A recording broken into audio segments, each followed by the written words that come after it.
introduce Yusuf Patel. He's come down here. So, it is really important to value that. And he would like you to ask questions as you go along. He will be asking you some questions too. It will be as good as your engagement with this presentation.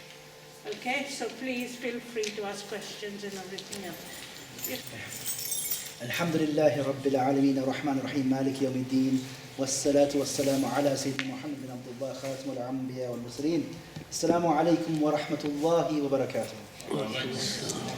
So Jazakumullah khairan for attending today. I think this is quite important in trying to understand what's going to be taught in schools from September 2020.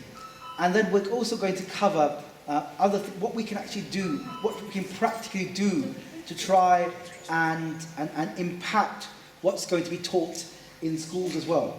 But whenever I deliver these presentations, I will start off with a reminder of why we as parents are important. And people always question, why do we need to even mention that? And it's because of the fact that over time, parents have been told that they're irrelevant in their children's lives. If you were to open up a Google search page and type in parents under the news section, I doubt you'd find a positive story about parents, because always parents are not doing this, parents are not doing that, parents have failed in this. And that can sometimes make us feel as though we as parents are not important in the lives of children, and actually sometimes question ourselves as to how much influence we actually have in our children's lives. I want to mention a couple of points about this. Firstly, the issue is that Allah subhanahu wa ta'ala has elevated the status of parents. And if that's the only reason, then that's really enough for us. Allah subhanahu wa ta'ala has given parents a huge responsibility in raising their children. A responsibility He hasn't given to anybody else. And that is exemplified by the ayah of the Quran where Allah subhanahu wa ta'ala says, Ya ayyuhalladhina amanu ku anfusakum wa ahlikum nara. Oh, you who believe, protect yourselves and your family from the hellfire.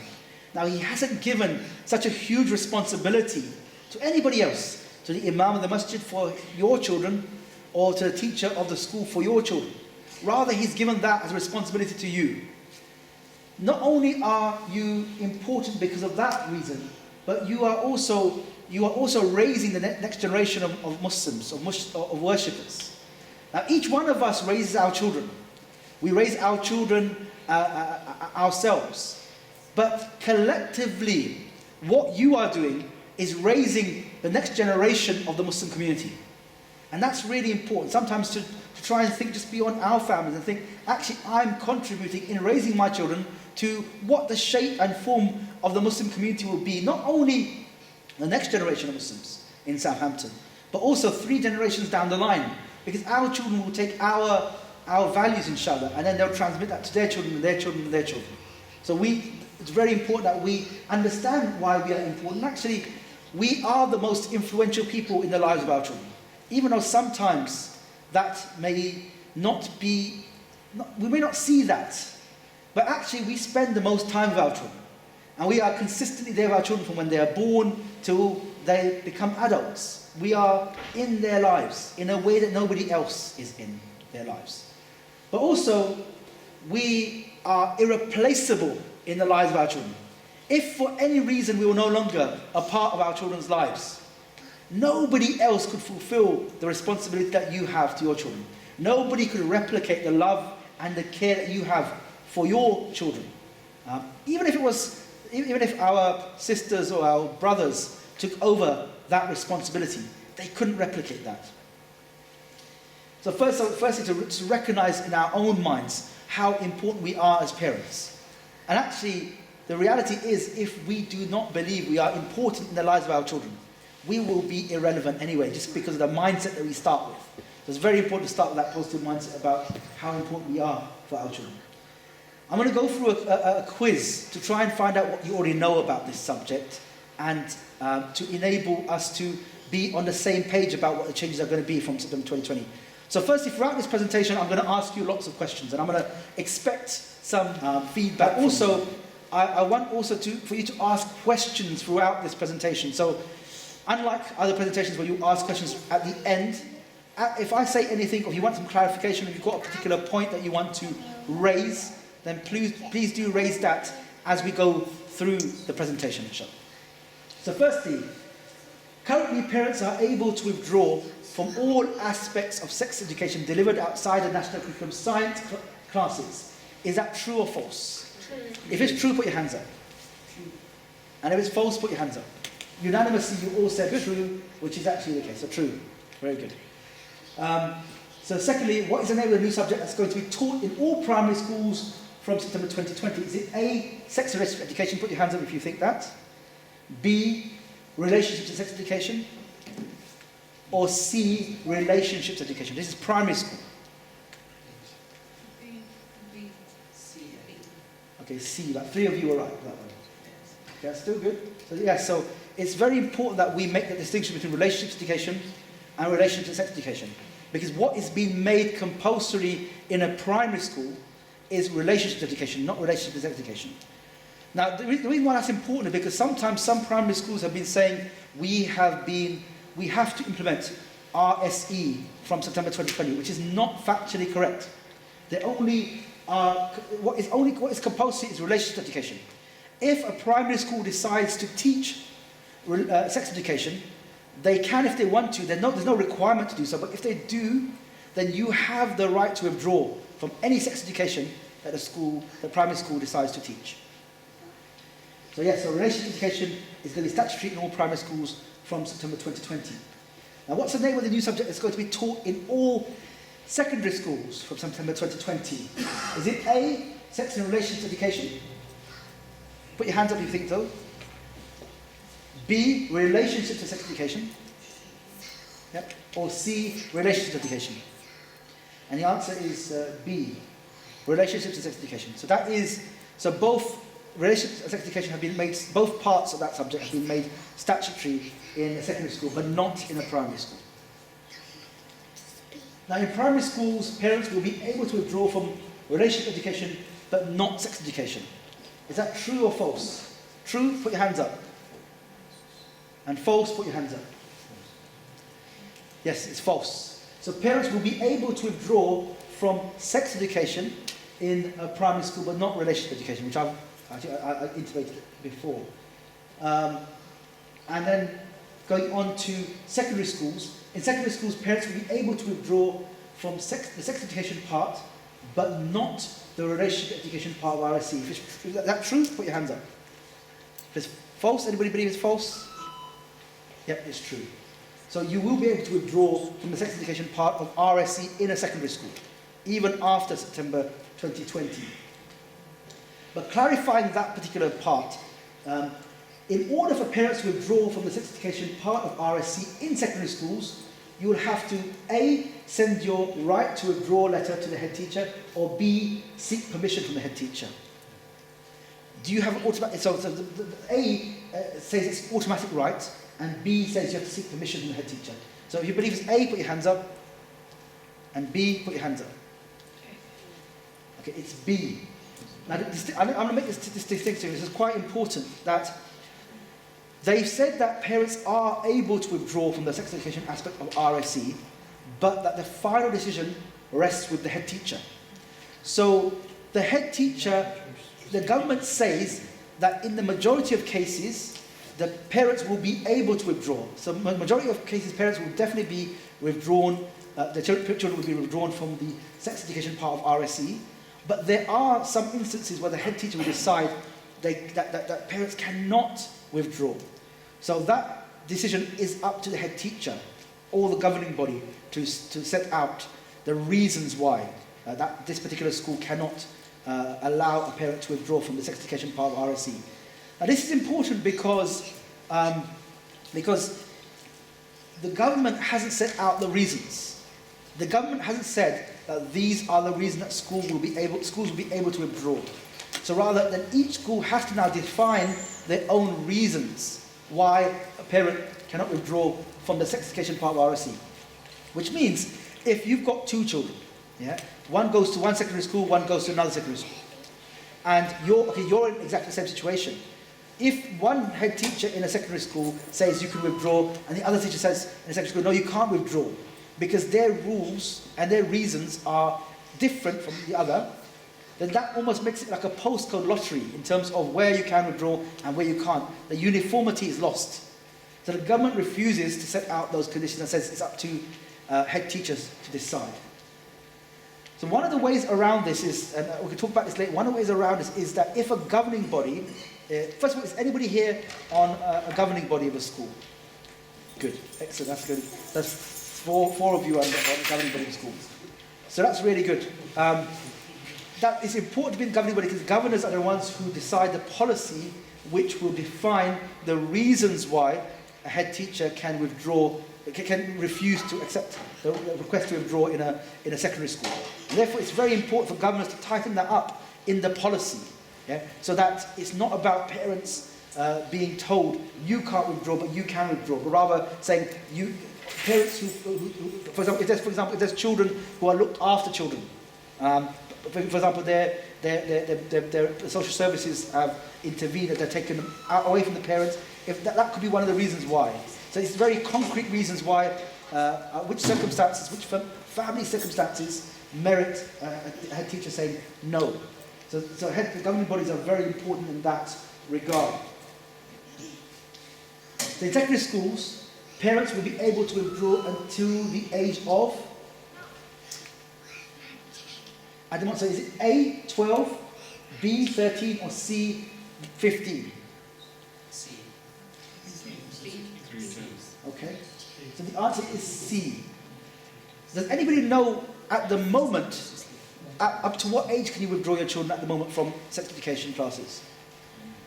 Anybody know that? Up to 16?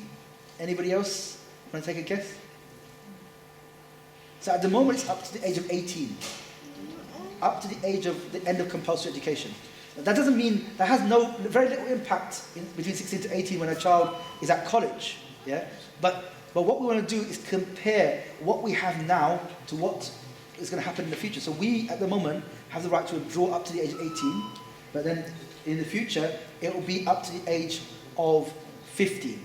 Now, if the head teacher accepts that you have the right to withdraw your child up to the age of 15 in secondary school, when your child turns 15, your child will be asked, do you want to remain withdrawn or do you want to be opted in? So now, from the age of 15 to 16, that decision is your child's decision, no longer your decision. Yeah? And if your child says, yes, I want to be opted in sex education, then they will be taught a sex education class in one of the 3 terms of the final year at secondary school. So these changes will apply, does it apply to all schools or just to some schools, like maintained schools? Okay, so does this apply to academies? Yeah? Does this apply to free schools? Yeah? Does this apply to voluntary aided schools, which are mostly faith schools which are given funding from the government? Does it apply to them? Yes. Yeah? Does it apply to independent schools? Like, for example, Fitra SIPs, would it apply to them? Yes, it will. Yeah? So this applies to all schools, and that's one of the important things, that even independent schools, which are fee-paying schools, which have got no government funding, they have to implement, either if they're a primary school, they have to implement relationship education at primary level, and if they're a secondary school, they have to implement relationship education at secondary school. Yeah? So it applies to all schools. Now obviously the faith schools will have more flexibility to teach a subject in accordance with their faith values, but they'll still have to implement these new subjects. Okay, yeah. Okay, so I want to talk next about resources. And firstly, just to make one point clear, that I can't tell you which resources your children's school uses. Because you can only find that out if you go to the school and ask them. But what I can do is give you a window into the resources that I've come across in the many years that I've been speaking about this issue. And so there's 2 main resources I want to speak about very briefly. Is Channel 4 Living and Growing, which is a resource that included a cartoon of a man and a woman in cartoon form having sexual relations. And this was being taught in primary schools. And when parents came across this resource, they were up in arms. And this is all parents, Muslims, Christians, Jews, atheists, any parents from all backgrounds. When they saw this resource, they said, this is just unacceptable. Why should children be exposed to these ideas at primary level? It's just inexplicable. Why is this happening? So when parents started to complain about this, eventually it got to the government, and the schools minister, Nick Gibb, was shown this resource, and even he was shocked. He was visibly shocked. And he had a meeting with Channel 4 executives, and Channel 4 executives were told, really, this is inappropriate to be taught in a primary school. So they withdrew the resource and then re-edited the resource to keep taking out some of those cartoons, and then re-released it to be sold again. But the point is that this could be this resource, the old version, could be being used in your school, your children's school. So it's very important that you ask, what resources are we using at the moment in this subject? And what's also very important to know is that, sometimes when we don't ask questions, we send a specific signal to the school. We say that we're not interested. Okay? When we don't ask questions, we say we're not interested in this subject. But when we do ask questions, we say, actually, we are concerned about that. So sometimes, if schools never hear from parents about this, then they assume that parents are happy with that, and there's no issues and no concerns about that. So it's very, very important that we keep that dialogue going with schools and show them that actually we have some concerns and we want to know more about this. And actually, we're involved in a school in general as well. And actually, sometimes we're not involved in the school. And so it's very important that we do get involved in our children's schools at whatever level we're able to. So I'm not going to go through the other resources, but just to say, one of the things is that most of the organizations that are out there that create resources, they create resources from a particular perspective. And it's from a particular, very, very liberal perspective. A perspective that says that really you can make your own decisions about your own body, and nobody should be able to tell you what to do and what not to do, whether that be religious institutions, your family, or whatever. They say, really, it's your body, you decide on what you do. And so sex education classes for them becomes, we want to inform you about your choices. And then at the end of the day, you decide for yourself which choices to make and not to make. And that's one of the problems with that. That's why obviously we're not happy with the way these resources are delivered and are in our schools, because of the perspective that they come from. But what we say is that, with the resources, if you're ever engaged with a school about resources, school resources, even the resources that are not great, they have good parts and they have bad parts. And so rather than trying to get rid of a resource, which may be possible, may not be possible, it's sometimes important to engage with schools on the specifics of what concerns you have. What aspects of the resources are you happy with, and what aspects of the resources are you not happy with? Some aspects of the resources may be about how to make friends, how to maintain friends, how to avoid conflict. But in terms of, if there's concerns about any aspect of the resources, really communicate that to the school, rather than thinking that you have to get rid of the whole resource. Because, for example, if a school has bought a resource for £1,000, it's very difficult for them to make the decision not to use that resource if it's invested that amount of money in it. So really engage with the school at the level of what you're concerned about in the resources and what you're happy about. Obviously condoms will not be taught in a primary school, but in terms of, for example, things like if there's any aspect of that which you think which is part of sex education, that will be taught as a separate lesson, which you have full rights to withdraw from, absolutely. But what tends to happen, one of the things that we need to keep an eye on is that sometimes schools will try and creep some of those things in to relationship education classes. Because you can't withdraw from relationship education classes. No, but what we can do is say, we'd like to review the material Yes. that you're using. Absolutely. As governors. That's right. So we could ask to review that. That's right. That's very important. And I think one thing to do as governors is really, over the years, I've looked at probably thousands of policies. At that time, it was called SRE policies. Yeah? Now, most of them are so vague that don't tell you anything about what the school does in terms of that area. So I think it's very important that the policy reflects the practice. So getting the school to be as detailed about the organisation of this subject is very, very important. Including in that policy the resources that are used and in which year groups these resources are used, and if there's any external organisations that come into the school to deliver any aspect of that, that should all be within the policy. And there should be a real pushback, especially against external organisations coming into the school and delivering parts of these programmes, because they tend to be the worst people. They tend to come with an agenda a lot of the time. And so it's better that teachers in the school deliver aspects of it, because they are more likely to be able to look at the policy and conform to what the policy requires. Yeah. You just touched on the point about gender. Yes. Now, when you look at relationships education, Yes. at primary, are they expected to go heavily into No.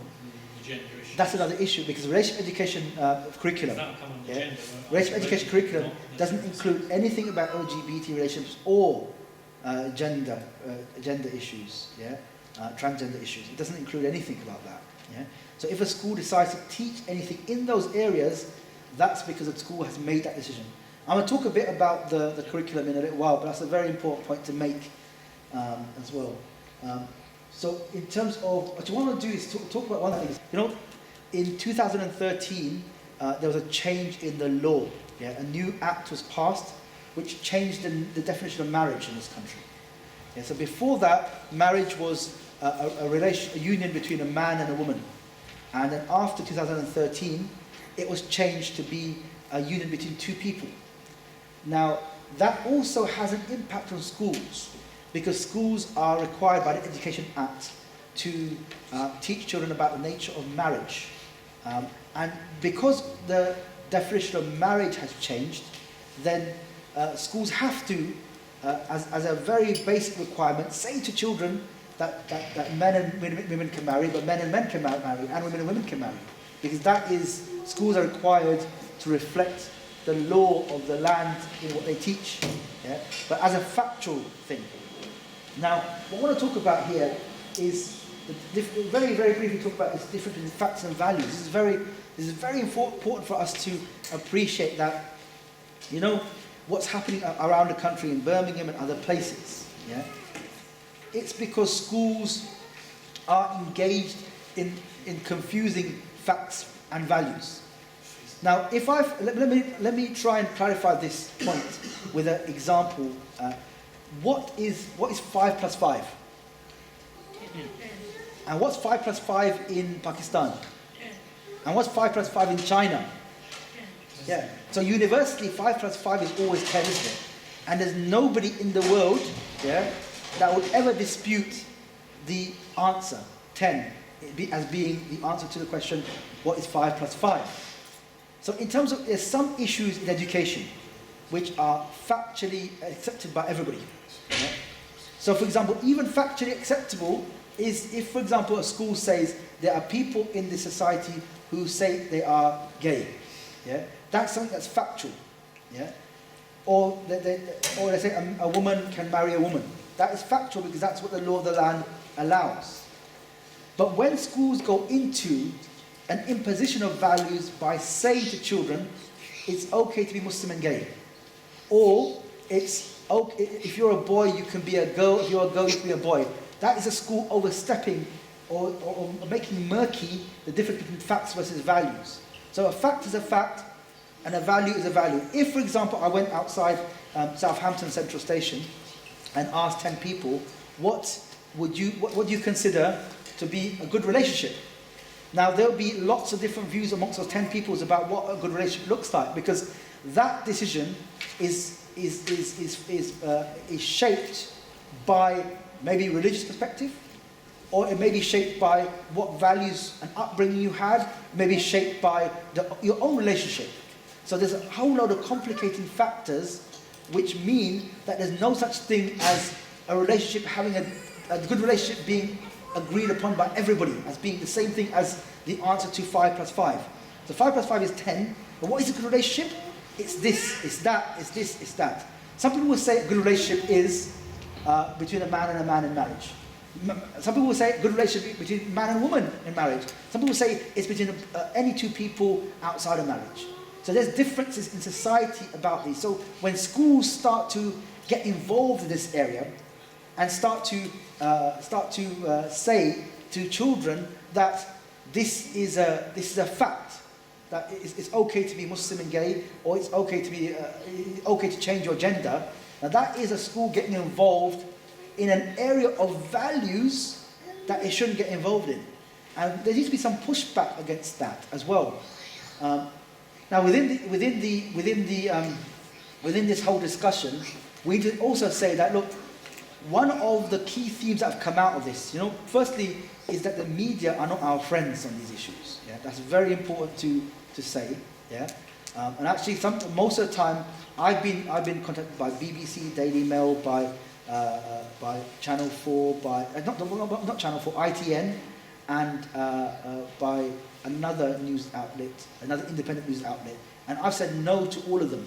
Yeah, because I think really we need to be clear on the fact that, first of all, the media are not our friends on these issues. Secondly, that they have a specific agenda, and secondly, we shouldn't be dancing to anybody's tune. We've got our own perspective on issues, and we don't need to be pigeonholed into what they want the story to be. Now, the reason why I mentioned this is because the media have been saying, this whole discussion is about people who believe in diversity and equalities in schools, and people who are against that. So they've made it a very black and white issue, when actually that's not the issue. The issue is that Birmingham parents were only driven to do what they did is because of the fact that their children were coming home from school and saying that, my child Abdullah said to me that the teacher said it's okay to be Muslim and gay, or the teacher said to Zainab that you're a girl but you could be a boy. And so that was the only reason why the parents were unhappy about that. It's not because of a book about two penguins. It was about how that was framed in the discussion, and whether teachers were being teachers or activists in what they were teaching. So I think this is a very complex issue, but I think we need to be very clear that our perspective is that we live in a society where different people live. Yeah? And absolutely people, it may be that we work in a workplace where somebody in our workplace identifies as gay, or somebody in our workplace is bisexual and says, I'm bisexual. Now, from the point of view of ourselves, is that we do not label people in that way as Muslims. We do not use these labels. We just say, look, I'm working with somebody in my workplace, and we can divorce what somebody believes from the workplace, isn't it? We don't have to we don't have to treat people in accordance with the label that they give to themselves. Yeah? But we say that you can live how you want to live, but we don't want our children to be imposed upon, these values imposed upon our children in school, such that our children come home. Like there was a school, a secondary school local to me, where somebody came in, and he said he was an LGBT activist from a so-called Muslim background, and he said to the young, it was a girls' school. He said to the girls, look, there's nothing in the Quran which prohibits same-sex relationships. And actually, when there was some complaints to the school actually then apologized and said, actually, we should not have brought this person in. He should not have said what he said. He was actually supposed to be talking about mental health. He was not meant to be talking about this. We're not going to have any external people, and we've apologized to all the pupils, and we're going to clarify that this is not our position. Yeah? He shouldn't be involving themselves in these type of discussions. So, sometimes engagement with schools on these issues is important. And that can actually get the school to try and change its mind on some of these issues. But I think this is what I'm going to talk about engagement in a little while. But I think from our perspective, this is an important distinction to be made. Yeah. Yeah. One of the things that you just mentioned about someone who's supposed to talk about mental health and go into it. When we read out the document, it's actually very subtle. You can see they link a lot of the subjects with these issues. So it's easy to divert topic from so that's why the governing body are very important. The governing body should be very clear in terms of, if the school is adamant to bring in external speakers on these subjects, first of all, discourage that as much as possible. But if they're adamant, be very clear on what what the external people are allowed and not allowed to say. And then the more detailed the policy is in the school, yeah, the easier it will be to ensure that these things don't happen in the school. It's very, very important. That's why when I was at the other event, I said governors are very important. Everybody should be a governor, yeah? Even at your child's school or another school, yeah? Because that's where decisions about your children's education is being made. And if that decision is being made and we're not there, then we're going to suffer bad decisions by a governing body that's not representative of the community. So we need to really be clear on that.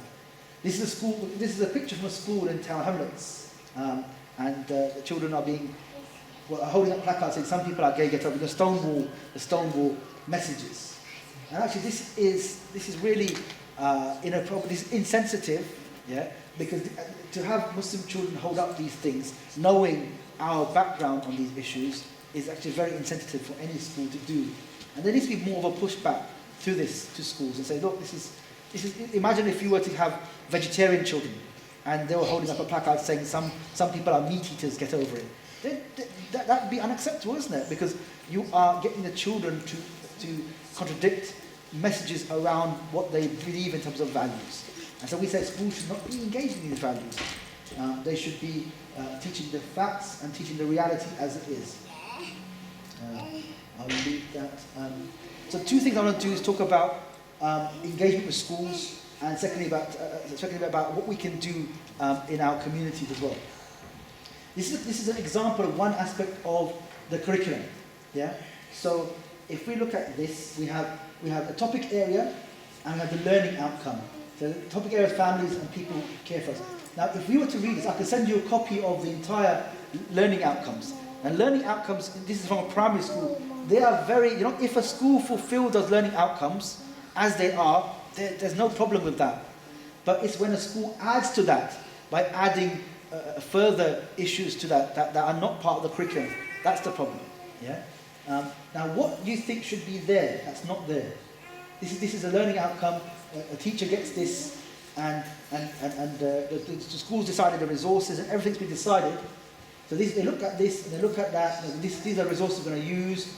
Now, what should be there that helps you to understand when to teach this? Who is delivering? Sorry? Who is delivering? Yeah, that may be important, but that any teacher can deliver it sometimes. Yeah, but what do you think should be there?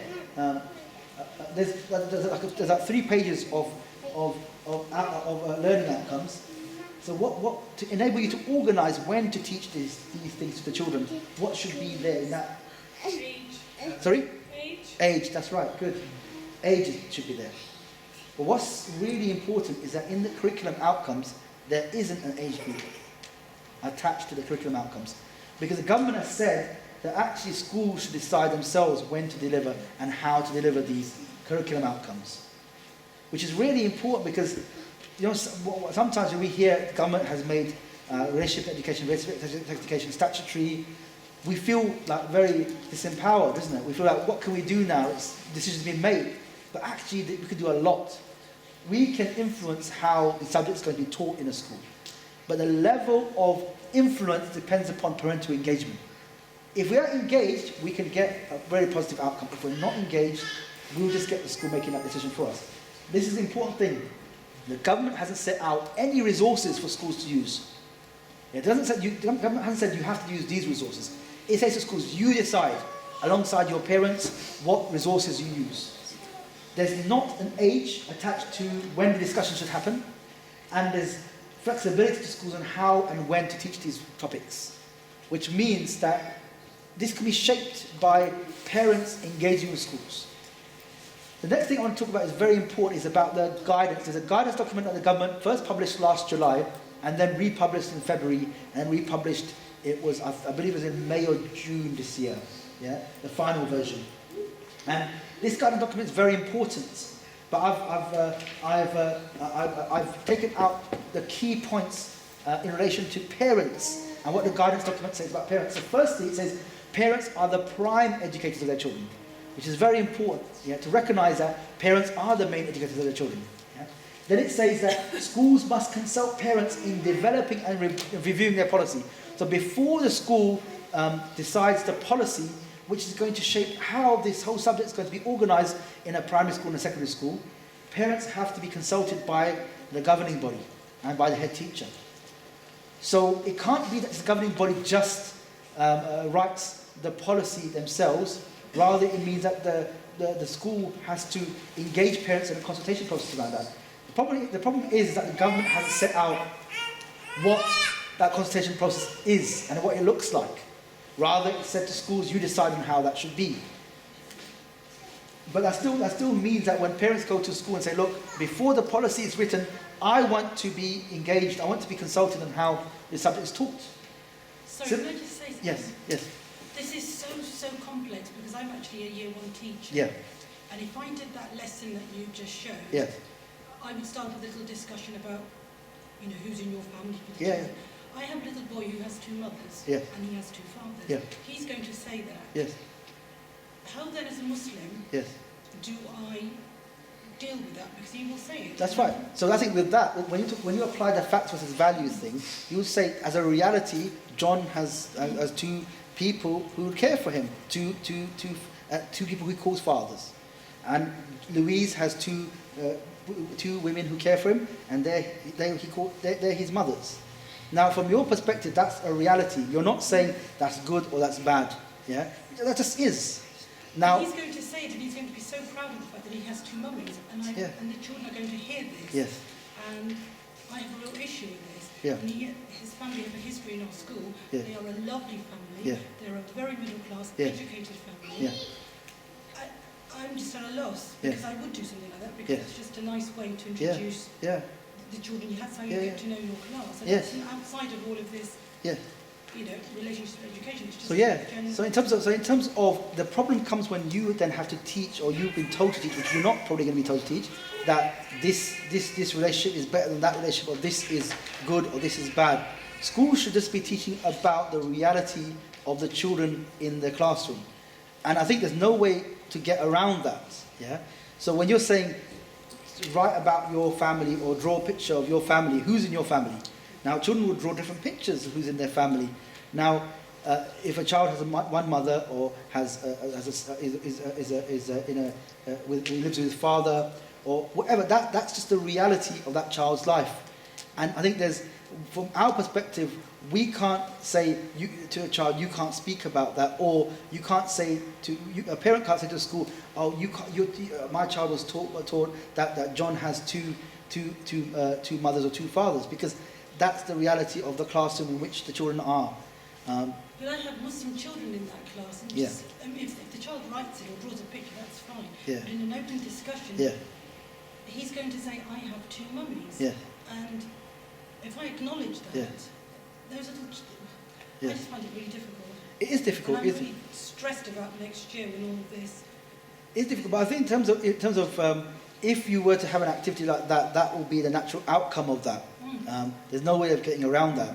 But I think in terms of, the reality is that our children live in a society where they're going to come across lots of different relationships and lots of different people who live lives that we completely disagree with. Yeah? They are going to come up with that. And actually, that means that all of us as parents, speaking of us as parents, this is what I'm talking about at the end, is that we need to start raising these issues with our children. That because the reality in which our children live in is something that they need to be able to navigate, in terms of their Islam. That I'm in a workplace with somebody who identifies as gay. I'm in a workplace with somebody who believes who's an atheist. I'm in a workplace with somebody who drinks. I'm in a workplace with people who live lives that I do not agree with, but they can live their lives as they want. But I don't want myself or my family or my children to live those lives. So this is the nature of us living in this secular liberal society, where we have to acknowledge that there are differences within the family structures around us. Yeah. I think the Muslim children are not going to listen about all these things in the classroom. They'll have to face this outside. I mean, a couple of weeks ago when I went to town with my children, there was this gay pride parade, and my 7-year-old, he asked me, what is this all about? Yeah. What is this Yeah. rainbow kind of flags everywhere? Yeah, yeah. So I had to sit with him and explain to him. So Yeah. I think Muslim parents have to know themselves how to educate them from home. Absolutely, So I always- absolutely, absolutely. And I think in terms of, I think as long as the parents of the children in that classroom know these are the things that are going to be spoken about, and they're aware of that, and they then need to take responsibility to have discussions with their children about these things, so that, because the reality is that one of our challenge is not that we there's lots of things, influences around our children's lives that are in opposition to our values as Muslims. The issue is when that proximity to those different values goes uncommented upon. Yeah.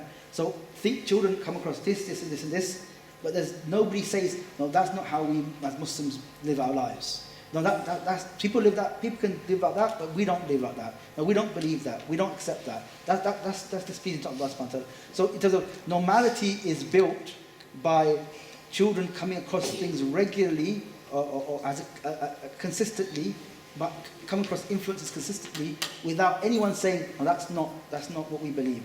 Because normality is built by just accepting that things around them are as they are. And so we've got to be there to say, no, this is not what we believe. This is not what we agree with. And we've got the full right to say, we don't believe in relationships outside of marriage between a man and a woman. We don't believe this is in accordance with what Allah subhanahu wa ta'ala and His Messenger sallallahu alayhi wa alihi wa sallam taught us. And we need to do that. Now that's what we can talk about at the end. And it is when I have events, the teachers all the time will say, what can I do? Some teachers say, look, I'm thinking of quitting as a teacher now. And this is unfortunate. This is taking Muslims away from an environment where we need more Muslim teachers to be role models for children, to actually to be there for children, to say, actually, my teacher's a Muslim. For us to leave that because of that, that's a difficult prospect. But I would say maybe even to have that discussion with the head teacher and to say, look, these are my personal beliefs, and just mention what your concerns are in regards to that. I think RSC resources that Muslim parents can use, we could find some guidance for us that we can go through with our children. I'm actually creating something. We're creating something at the moment. It's obviously not there yet, but we're trying to create. I'm going to talk about it at the end. We're trying to create some resources for the maktabs and madrasas, and also for parents to use their children as well. That is definitely in the pipeline, something that we do need to do. Now, all of these questions are going to be at the latter end of my presentation, but they're very important points to talk about.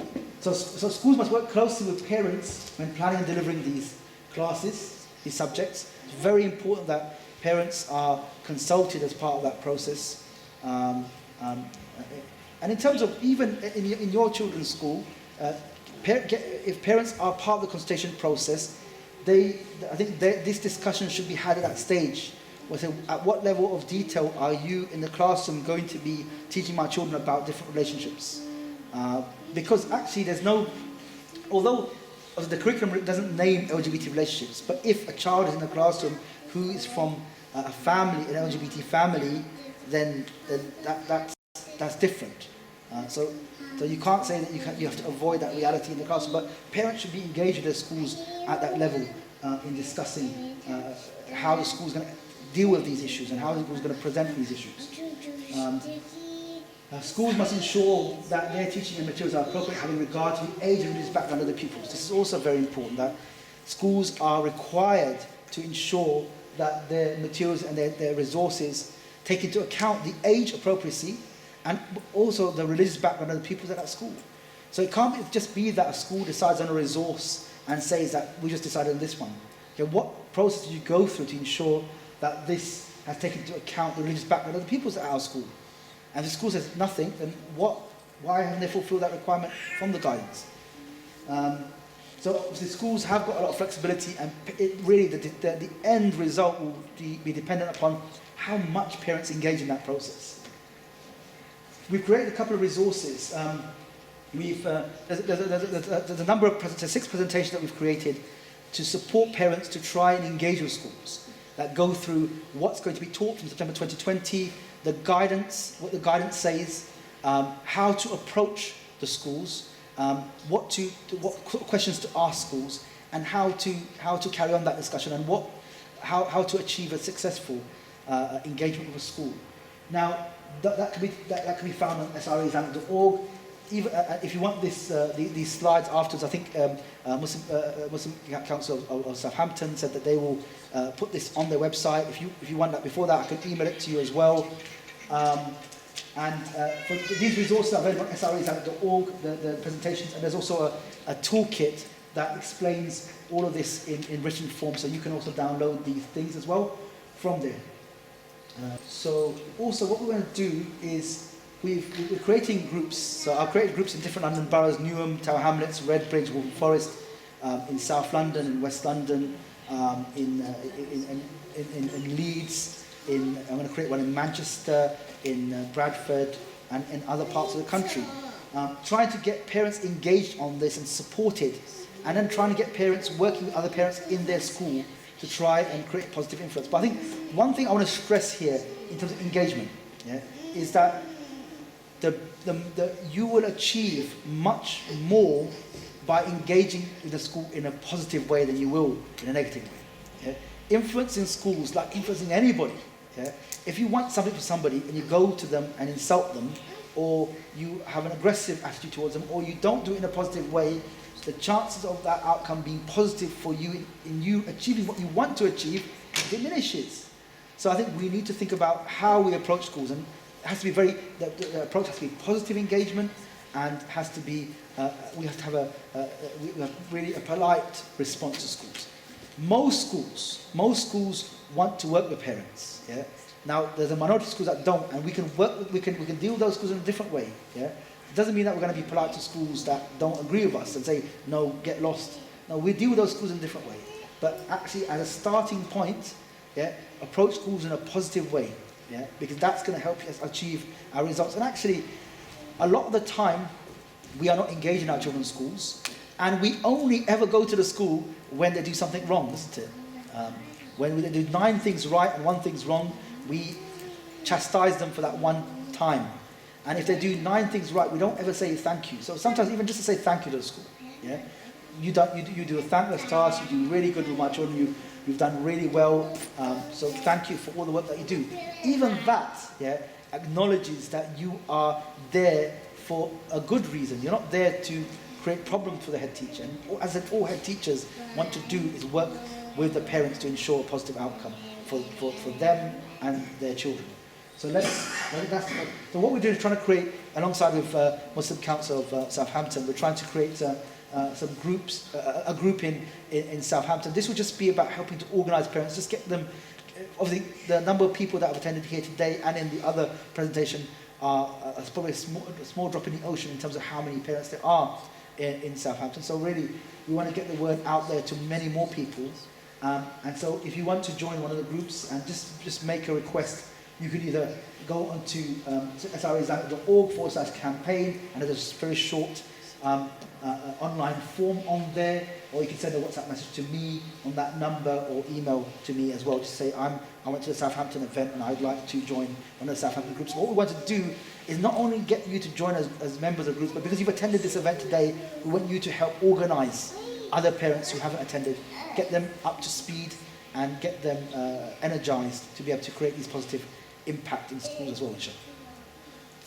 Now, talking about longer term plans, this is the issue. There's an issue in school.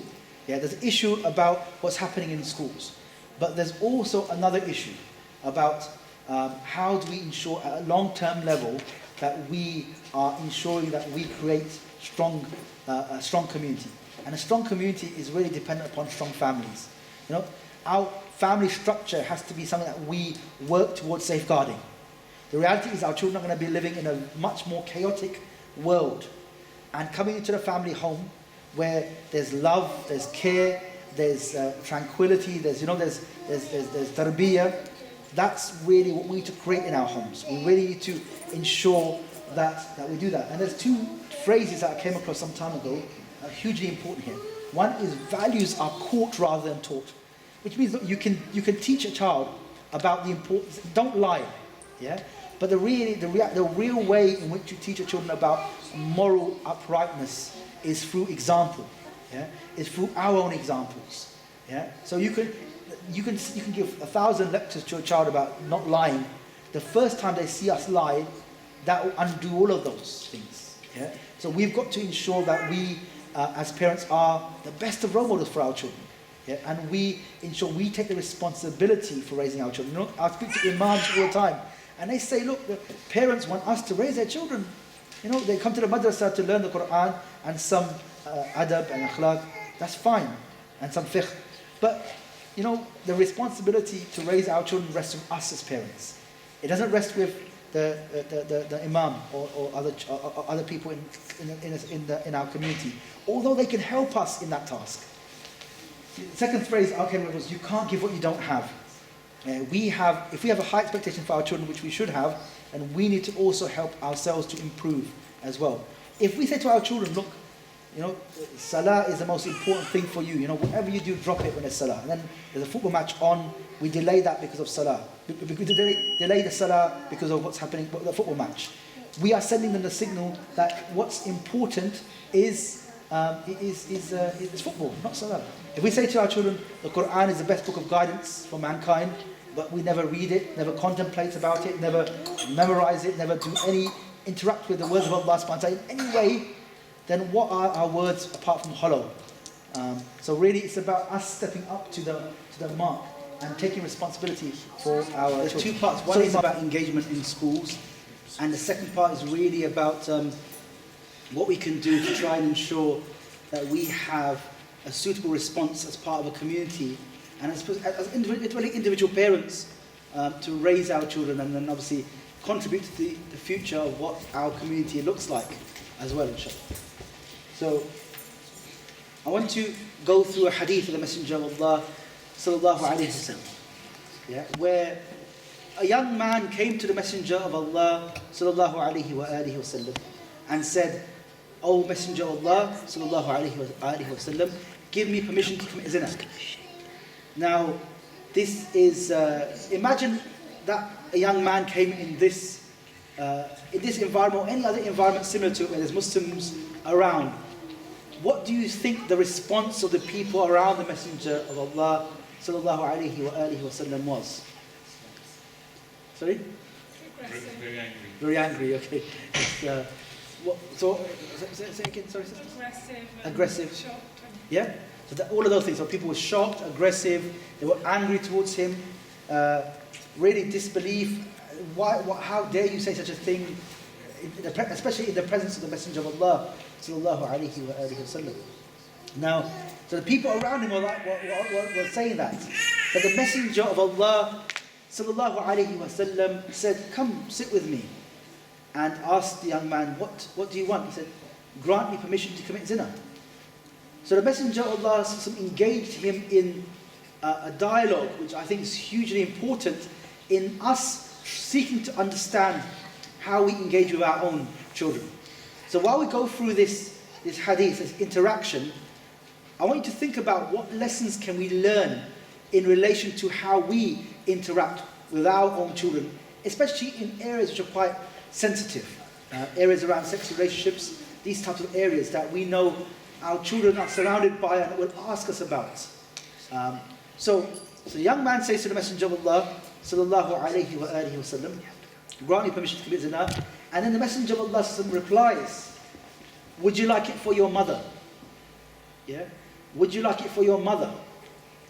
And then the young man replies, is taken aback by that response. He was not expecting that response and said, "Of course I wouldn't want my mother to commit zina. How could I imagine my mother committing zina?" And then the Messenger of Allah sallallahu alayhi wasallam said, "The people do not want it for their mothers." And then the Messenger of Allah then the Messenger of Allah said, "Would you like it for your sister?" And then the young man was also taken aback by this. "Of course I do not want my sister to commit zina." The Messenger of Allah replied to him, "The people do not want it for their sisters." So then he went through examples of other women in his life. "Would you like it for your daughter?" He said, "Of course I don't want it for my daughter. How do I want a daughter to commit zina?" And he said, "People would not want it for their daughters." And then he went finally to the other women in his life, his aunts. He said, "Would you like it for your maternal aunt?" your mother's sister, or your paternal aunt and your father's sister? And he replied, no, I don't want it for my maternal aunt and paternal aunt. Why would I want them to commit zina? That's the last thing I would want them to do. And then the Messenger of Allah replied, people do not want it for their aunts. Now, at the end of that dialogue, the Messenger of Allah sallallahu alaihi wasallam touched the young man. He touched him and said to him, made dua for him. He said, oh Allah, forgive his sins, bless him and keep him chaste, keep him from committing zina. And then that was the end. And it was said of the young man that he never even thought about committing zina. He never thought about that. Now, in terms of looking at this conversation, look at this dialogue that the Messenger of Allah sallallahu alaihi wasallam had with this young man. What lessons can we learn in the way we interact with our children, especially on issues that are sensitive? So I want to get some idea from you as to what you think. From a young age, let them speak however they want, so that if you keep on telling them off, they'll stop telling you the big things. Yeah. And just always being open with them. And absolutely. That's very, very important. Yeah? So the message we send when our children come to us with any questions, especially those sensitive questions, sends them a message. Either come to me or don't come to me. Yeah? So we also almost somehow separate between questions which are just neutral questions. They ask us about, where is Papua New Guinea, for example. They ask us that question. Okay, we answer that very easily. And so there's a whole set of questions that we answer in a very neutral way. In terms of our emotions, our responses, the tone of our language, our body language doesn't give away that this is a difficult question. Don't ask me that. That's fine. But there's another whole heap of questions they come to us with that we sometimes respond in a way which shows that these are uncomfortable questions, or these are questions that I don't want you to ask me. Sometimes that could be very, very implicit in our response. Other times very explicit. Don't ask me that question. Now that sends a signal to our children. Come to me or don't come to me. So it's very important when we receive every question that our children ask us in a way which says, Jazakallah khair for asking me that question. Especially in those sensitive areas, because if they don't come to us, who are they going to go to? And what sort of response are they going to get from that other person? So it's very important that we send that message to them early on, that absolutely come to me and ask me anything. Yeah. What else can we learn from this interaction with the Messenger of Allah? Questioning the person, questioning so that the person can think. Yeah. Yeah. So like, would you like That's it? right. That's absolutely important. The Messenger of Allah could have said to the young man, it's haram, don't do it. Or he could have said to him, you don't want it for your mother, do you? Or your father, or your sister, or your daughter, or your maternal aunt, paternal aunt, do you? So why do you want it for somebody else's mother or sister or daughter? But instead he engaged him in a conversation which made him think through the problem and come up with a solution himself. Because even if you lead somebody to the solution, but they come up with the solution themselves, they're more likely to accept that. Imagine if your child came up to you and said to you, what's 5 plus 5? And you said 10. The child would be content with that answer. But if they came up to you and asked you that question and you said, bring me 5 toys, now bring me other 5 toys, now count them together, what do you get? 10. Oh wow, they've come up with the answer themselves. They don't think you've come up with the answer, that was their answer. They're more likely to remember that answer and also develop a way of thinking to enable them to come up with their own answers in the future. So I think this method is called in Western philosophy, in Western teaching circles, the coaching method, where you help somebody to reach a conclusion. This is the message of something. This is the example that he gave us. Yeah, this predates them even calling this a coaching method. This is actually the Messenger of Allah's way, helping him to reach that conclusion himself. And then the young man can go away with an answer that he comes up with, rather than giving him the answer. That's very, very important that we do that. Yeah. Anything else? What about the content of the answer that he gave? The Messenger of Allah sallallahu alaihi wasallam. What was he trying to say? Let's step back. He didn't become defensive. Yeah. He wasn't defensive. No, absolutely. Like, imagine this. This is somebody coming with a question. Someone asking to commit something which is disgusting. It's difficult to sometimes remove your emotion from that situation, isn't it? Imagine we were in that situation. It's very easy for us to say, be calm, be patient, take that question. But when you're in that situation, it's a different matter, isn't it? And especially if it's your own child coming to you with that question, it's a different matter altogether. But he was calm, and the Messenger of Allah was calm and didn't get defensive. Didn't say, "Why are you asking that question?" He said, because the reality is, if your child comes to you with a difficult question, then that's their question. They've come to you with that question. Your response to say, "Don't think that," don't talk about that, doesn't resolve their question. It just ignores it and moves them away. So what we've got to do is ensure we take every single thing our children bring to us in the spirit that they came to us with. And actually, the reality is if our children are asking us difficult questions like this, that is a huge compliment to you as parents. Yeah? Because you don't ask questions like this of a sensitive nature to people you don't trust. That's why the Messenger of Allah was always the person people would go to ask these questions, because they trusted him, they loved him, they knew that he would answer in a way which was befitting of the Messenger of Allah. So they would go to him, ask him everything, and he would give his time and he'd give his time to people and his attention to people. Yeah.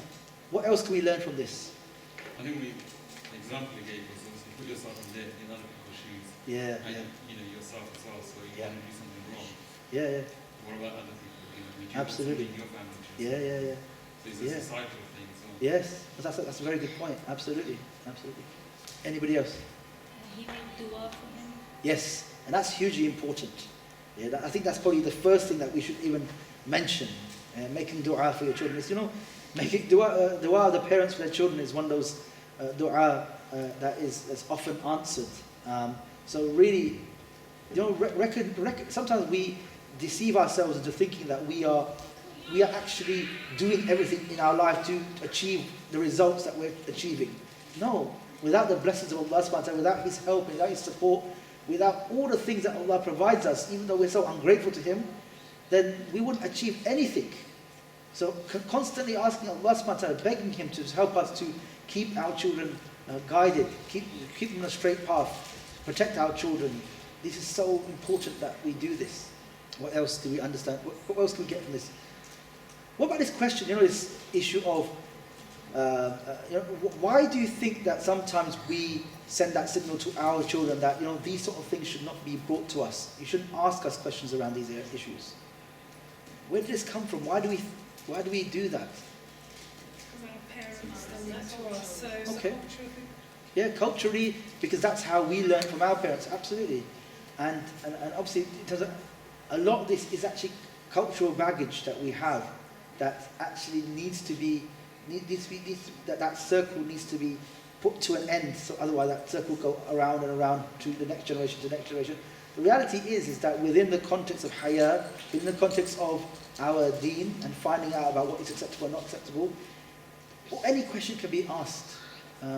And so we should encourage our children to ask questions. The reality is, living in a hypersexualized society, it comes down to the fact that these discussions are had around us throughout society. But in the one place that we can have these conversations in line with our values is the one place that we don't have these conversations. That's very ironic, isn't it? Why is that? We are allowing the society around us to shape our children's understanding of matters that we should be shaping within our children. And actually, reality is that this example that the Messenger gives us, shows us that we can talk about these issues, and our children can talk to us about these issues. Once I was at an event like this in the masjid, and the father came up to me after the presentation and said, "Look, I've got a very good relationship with my son. We're very close friends. But last week he came to me and said to me that where do children come from? How are children born?" And I said to him, "Don't ask me this question." I said, "Why?"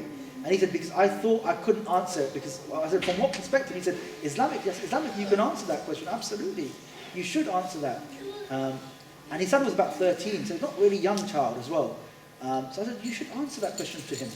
I said, you really go back to him and say sorry and say that you want to discuss this with him, but you find it uncomfortable because nobody ever discussed it with you.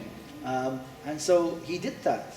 But I said to him, look, the fact that your child came up to ask you this question proves to me, convinces me that your relationship with your child is good. And see it as a huge compliment. See it as your child coming to you. Because the reality is, the worst thing could be is he doesn't come to you. That's worse. And if he's not coming to you, who is he going to? And that's the issue. Why did the Messenger of Allah not say to the young man, it's haram? Why wasn't that the case?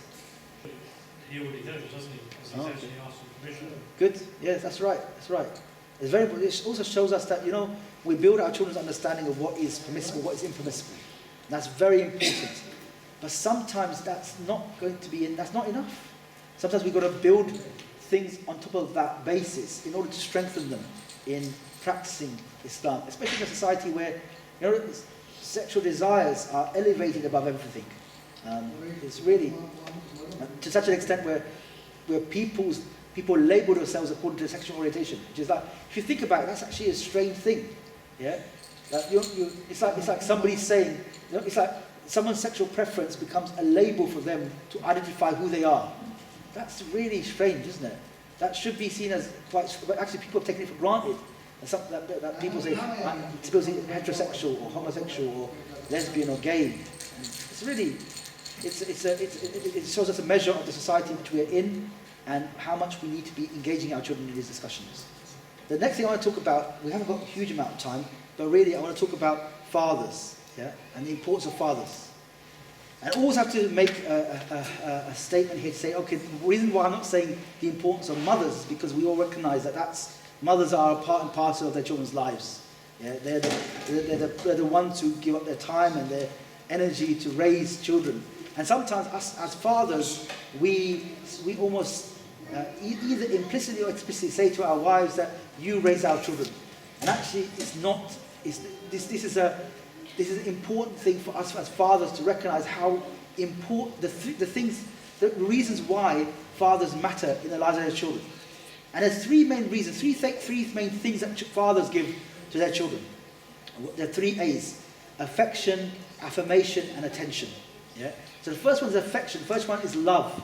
And love is the most basic requirement and need of a child. Yeah? Children, and if the children don't know that they're loved, that makes them very vulnerable. Yeah? Girls and boys, daughters and sons who grow up not knowing that their father loves them will try and find that father figure in future relationships, which will make that child very vulnerable. Yeah? And the thing is that how do you show your children that you love them? How should a father show his children that he loves them? Yeah? And there's 3 main ways, 3 direct ways that a father shows his children that he loves them. What are they? Give me those 3 ways. But in terms of one thing to recognise is that children need to know in an unequivocal way that their father loves them. Yeah? So what do we do? What do fathers do? And this is open to everybody. What do fathers do? What can they do to show children in the most direct way possible that they love them? What can you do? Like girls, you take them out. You should say that verbally, actually. Yes, say it. Say it. Yeah. Say it is the first way. Yeah. If you say to your child you love them, there's no way they can misinterpret that. Yeah. My father loves me. Okay, he told me. What else? Sorry? Be there for them. That's fine. Yeah, that is good. That's important. Time. Doing activities. Hug them. Good. And the third way? Spending time could be a way, but so tell them, hug them, kiss them. Those 3 ways. I'm thinking of 3 direct ways, because there's no way that a child could misinterpret those to be other than love. Think of, for example, the Messenger of Allah sallallahu alaihi wasallam was with Aqra, and he had kissed his grandson Hassan radiallahu ta'ala anhu, and the Messenger of Allah had kissed his grandson, and the Aqra had seen that and said, look, I've got 10 children and I never kissed them. And the Messenger of Allah said, "Man la yarham, la yarham." Those who do not show mercy will not be shown mercy. And imagine you were there and you were in his shoes and you heard that from the Messenger of Allah saying that to you in response to what you said. You would crumble, isn't it? You think, because this is like if those don't show mercy, will not be shown mercy. The Messenger of Allah's sunnah is to show love for his children. He is to show love. His children were not in any way, they didn't believe in any way that their father did not love them. Even though the Messenger of Allah sallallahu alaihi wasallam was the most busiest of people, he still showed love in that visible way. Now I remember growing up, me and my brothers, we were hugged by our father twice a year. Yeah, that's the time. Only physical contact we had with our father would be twice a year. When were those times? Eid. And that's the thing. This is like, whenever people laugh, this is what I call a laugh of recognition. Yeah, this was not the hug that we know should be the hug between the father and his children. This is the hug of the rituals of Eid. But our fathers grew up in an environment where they didn't show love in that way. Their parents didn't show love in that way. I remember I went to a relative's house, and my relative said to me, "Look, if you show your daughter," I was kissing my daughter. She was 1.5 at the time, and he said, "If you love your daughter too much, you will spoil her." And that's a perception that sometimes we have, that sometimes we hear still within our community. Loving your children never spoils them, but never say no to your children will spoil them. Yeah? Giving them everything they want will spoil them, but not loving them. So really we've got to show love to our children in the most practical way. And what role did our fathers play in the household when we were growing up? What was their main role? Breadwinner. Yeah. And our fathers did that to show that he loved us, isn't it? Yeah? He would go out all hours of the day, work, come home, put food on the table, not literally, but pay the money to pay for the food and clothing and the bills. But the thing is, a child cannot make the connection between my father going out and doing all these things and him loving me. But therefore, we have to have a more direct approach to showing that. Say, I love you. And even children who grow up and become teenagers, they still need that love from their father. They need to show love from their father. Even, the Messenger of Allah, in that example that we previously saw, he touched the young man. Even a small touch has a huge impact. That shows care, that shows love. There's two parts. One is about engagement in schools, is how we value our children. Yeah?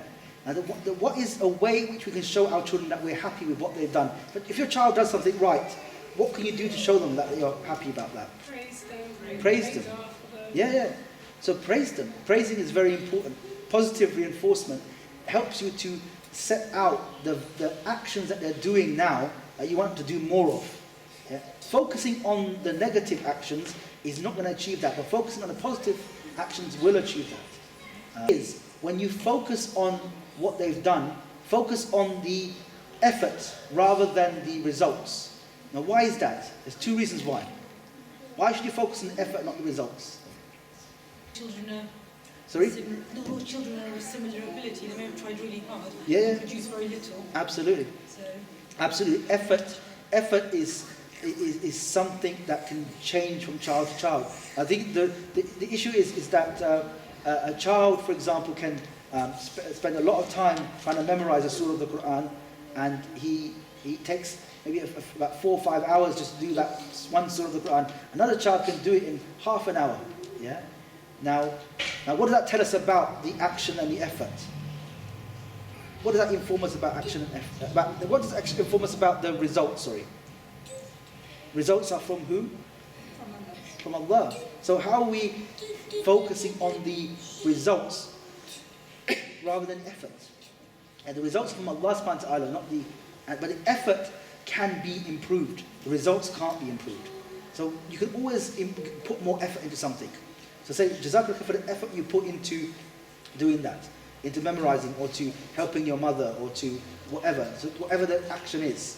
So focus on the effort, not the results. What is the one thing in a society that a girl, a woman is praised for above every other attribute? Society look upon the women still. Looks. Sorry? Looks. The looks. And so fathers with their daughters have to take that into account. That, when you praise your daughter, don't focus on her looks. Yeah? Okay, you can say you look beautiful in that dress, which is worn a new dress for Eid, for example. That's absolutely fine. But more often than that, 5 more times than that one time that you focus on her looks, focus on something that she's done. Because we don't want to reinforce societal expectations of girls. The reality is that Allah subhanahu wa ta'ala doesn't look upon our external forms. He looks upon our deeds and our belief in Allah subhanahu wa ta'ala, our taqwa, all those things that are of importance. So we want to focus upon the substance, not those shallow things society expects from girls. The final thing, we haven't got much time left, but the final thing is, this is a cartoon where a father goes to his son. The son's getting old, about 10 or 11, and says, "Son, it's time we talked about sex." And the son says, "Dad, what would you like to know?" Yeah? And this is the predicament we're in, yeah? Where we look upon our children and think that they are innocent because they are children. Yeah? They don't know anything.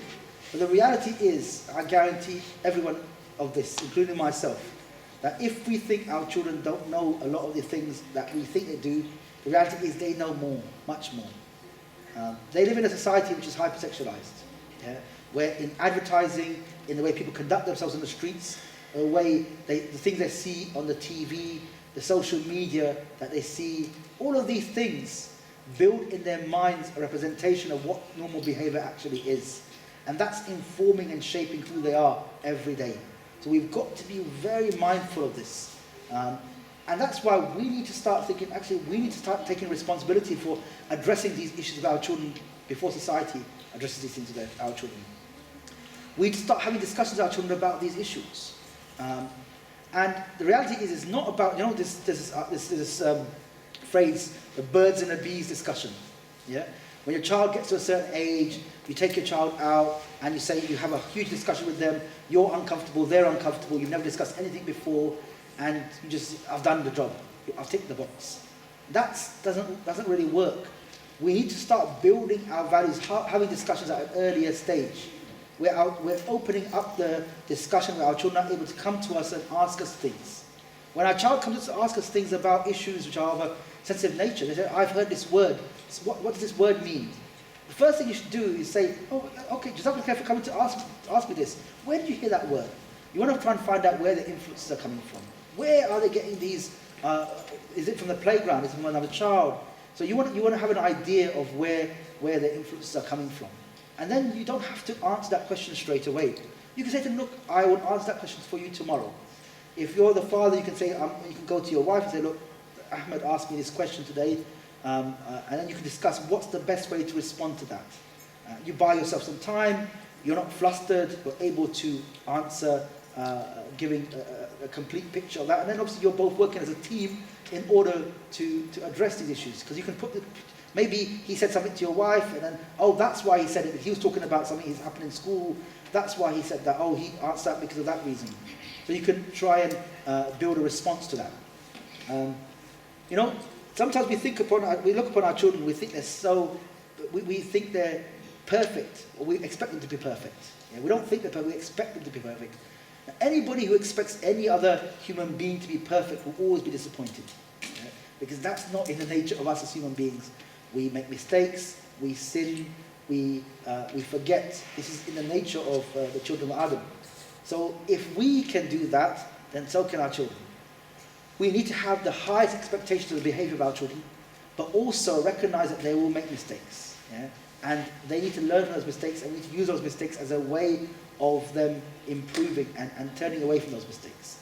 Now, I remember I heard a conversation a man had. He said, "When I was younger, my mother said to me that I love you very much." And I said, I heard that, I thought that's really good.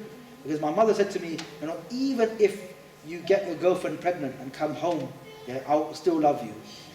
And that is that's what you call green lighting bad behaviors. That's setting an expectation so low that says to a child, you can do anything you like, yeah, and you can always come back and I'll be all right with you. No, I know that's an extreme example, but that's a real example of what I heard. But the thing is, we've got to set the highest example. When they don't meet that example, then we deal with that. Because we realize that our children are not angels. They'll make mistakes, and we deal with that when they happen. but we expect the highest of behavior from our children. And using the example of the Messenger of Allah, we need to also, when we discuss with our children, establish a dialogue. Because we want to develop strong, resilient children, not just people who just get asked questions and we give answers. Use a dialogue to try and get them to come up with the answer themselves. And we've got to also use examples or realities around our children, what they call teachable moments. Examples around our children to build and reinforce their values. So if they see a behavior outside on the street, say, did you see that? They hear something on the radio, did you hear that? What do you think about that? And start a discussion based upon that. Sometimes we turn a blind eye to things we know our children have seen because it's uncomfortable for us to address them. But we can't do that. We have to address them. That's really it. What we're planning to do as SREIslamic, the organisation that I'm part of, what we're planning to do is carry on some of these events around the country. This is the 63rd event that we've had around the country since January. So it's been most of the cities across the country. What we want to do though is, if people come to an event and they leave and they're better informed about what's happening, that's fine. But if no action occurs as a result of that, then that's a waste of your time, especially my time. It doesn't matter for me, but your time is wasted. So what we want to do is establish parental groups across the country supporting parents to be able to have these positive discussions with their children, with their schools. And in order to do that, we've established the groups, the parental groups, so please go onto the website, SREIslamic.org, and please to that. So one of the groups and say you're from Southampton, and we'll create a group alongside Muslim Council of Scotland, Muslim Council of Southampton, sorry. What we also want to do is, we want to do other things as well, because we realise that there is a need for us to look at a multifaceted approach to this issue. And what we want to do is create resources for parents, create resources for maktabs and madrasas. Also, we want to ensure that we want to create templates for khatibs. Khatibs say we want to address these things on the minbar. So we want to create, alongside our imams, templates that we can use to try and, because we recognise that the people who come to these events are not necessarily the people who need them the most and who benefit from the most. That's a recognition that we all need to note. So there's a lot of people who come to Jummah and they'll benefit from that if a simple message is out there that they can take away and do a simple action as a result of that. Those simple actions will lead to other simple actions which will lead to a change in our community, inshallah. And the khutbahs are an essential part of that. Sorry. Here we have a maktab. Yeah. We have around about 150 children studying under our belt. Yes. And we do discuss with our children things they are facing in today's world. But when it comes to SRE and relationships, then we're not doing anything with them. Okay, all right. So I think if you can produce something for mosques, for imams, and every day they come in mosque for 2 hours. Yes. And sometimes I've seen children, I've seen it here, they get more attached and they can open more up to their teachers than even their own parents. So I think imams and maktab teachers can have more of an impact if they're trained and if something is provided for them. Yes. So what we're trying to do is, I've got a group of teachers and others who help create this curriculum. If anybody else wants to be involved in that, please do let me know, and we can utilise your skills as well in this area as well, inshallah. Because we want this to be a community-based one, community-based resource that anybody can use in any masjid, in any madrasa, inshallah. We're also going to create, these presentations.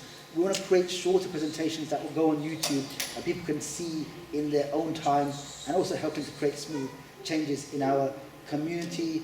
We also want to create like a simple booklet that explains all of these issues that we can hand out to people, send to different groups around the country, that people can hand out to other parents to try and raise awareness about these issues as well. So that's what we're planning to do.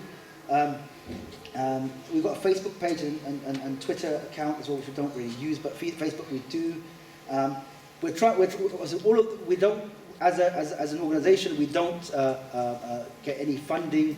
We do all of this from our own time, which is fine. But also, we do need some support from the community to support us in producing some of these resources as well. So if there's any support you can give, we're not looking for huge amounts of money, small amounts of money from lots of people, so that we can all benefit from that, inshallah. So if you can, details are on the website, or you can come and see me afterwards, inshallah. So, okay, I've got two questions. Jazakallah khair for your time and your presentation. There's two questions. One is, this whole idea of the SRE is based on the equality activist. So you talked about the law as a fact, but that law also have other protected characteristics, including religion. So how do we use the law to kind of either challenge or engage with these schools? So do you know this RE and RSC is not based on the Equalities Act. It isn't really. Some people are using aspects of it to say Equalities Act is there. But actually, you know, if the Equalities Act had any impact on this, the government would have announced. Government announced 3 months ago, and it said that if a primary school does not consider it age appropriate to cover LGBT education, there is no requirement to do so in a primary school. Yeah. So if the government has said that if there's no equality requirement to cover this, other than whenever marriage is spoken about, to mention that marriage is a union between two people. Yeah, or to mention a fact or reality about a child in a classroom, that could be understood to be that. But besides that, there is no equality requirement for that. But what we should really say is that focus on the aspects of the guidance which talk about the resources and the teaching has to be age appropriate and take into account the religious background of the pupils at that school. And really ask, what are we doing? First of all, there's two things. The most important thing the governing body has is to use that example, and also to say, how have we consulted parents? We need to ensure that we get parental views into account, take them into account before we make decisions. So then it's not the governing body making decisions, you're finding out what the views of the parents are. And trying to create a robust consultation process, not just a paper exercise or a tick box exercise, really getting parents engaged in a process by which to find out what their views are about these issues. My second question was, you talked about what can be done in terms of like a local level, parents' groups. What is there a possibility of creating something national level that advises schools around these issues from the Muslim community perspective? Nationally, what do you mean by nationally, sorry? What sort national level ideas and resources for schools, for example, contributing resources. So the thing is, it's very difficult. You know, if, for example, a Muslim organization were to create a resource that then a school used, that would be headlines. That would create headlines in the tabloids, I would think, because of all the hysteria around, Muslim takeover of schools, all these Trojan hoax type discussions. But I think what we can do is what we need to do. Something I've been planning to do for a while, which I haven't got around to, is creating a guidance document for schools, a very simple guidance document for schools, which not only sets out what the requirements are, but what the guidance sets out in terms of engagement with parents, setting out a consultation process that we believe should be in place in schools, giving an example of a clear consultation process, as well as that, setting out what our concerns are as a community on these issues, so that schools are better informed. We will use this guidance document especially for schools where parents are working in, not just like randomly send it to schools, but where we know that parental groups are working, we will send it to the school as a means of supporting the school to understand what the views of the Muslim community are regarding this issue. That's what we plan to do.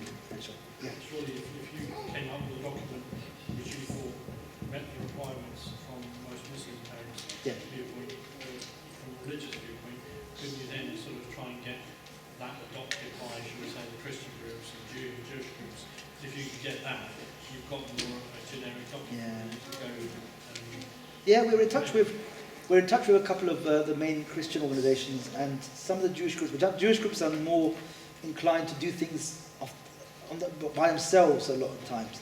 But there are a lot of Catholic groups and Christian groups that we're in touch with that we could put that idea too. That's a good idea. We could definitely look into that as well, inshallah. Jazakum khair.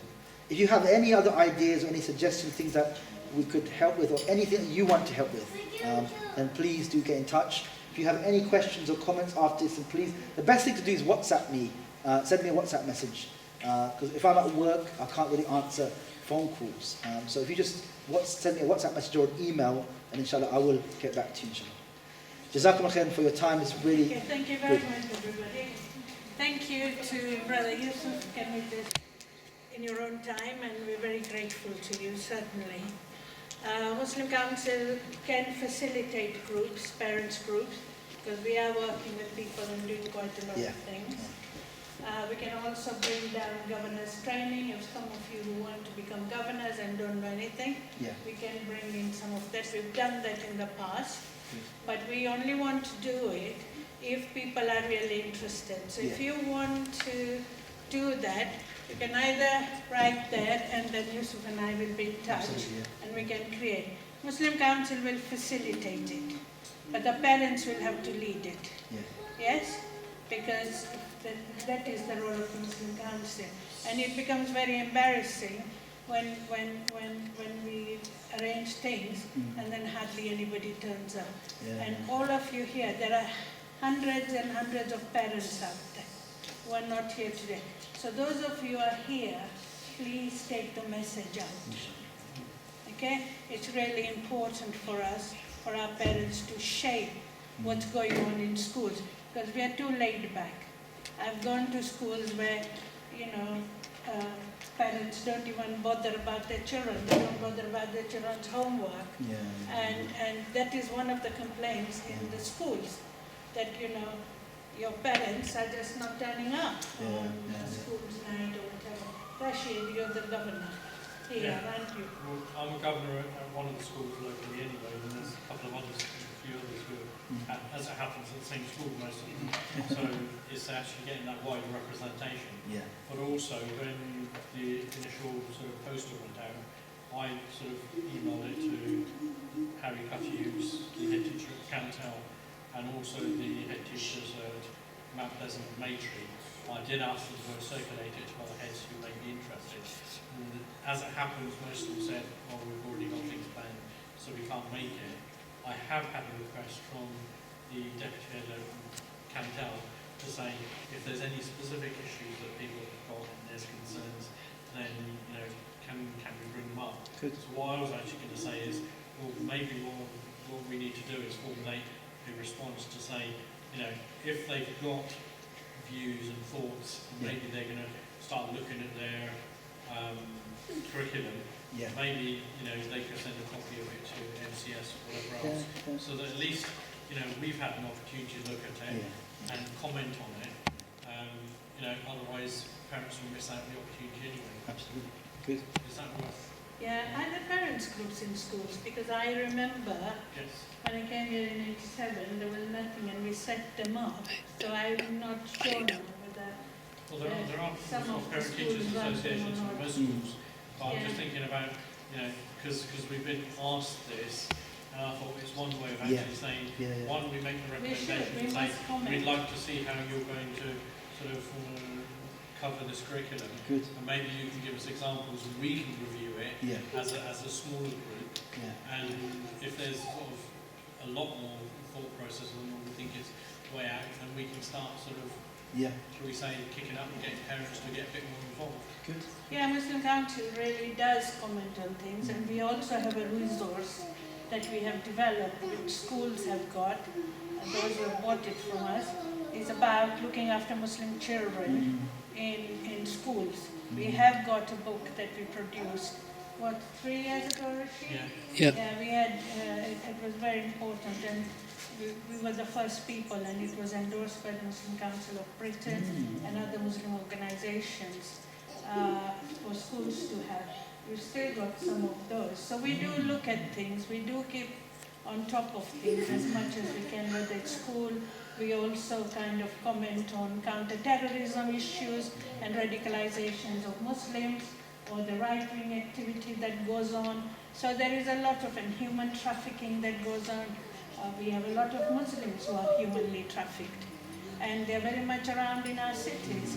So we are involved in places you might not see it, but we do it. So please keep in touch with us. If you are interested really in doing something for your communities, for yourselves, or whatever, we will be very happy to facilitate those and then get you to control them yourselves. And your opinions will be very important, because we will certainly be commenting on many things, but we'd like the parents' voices in that.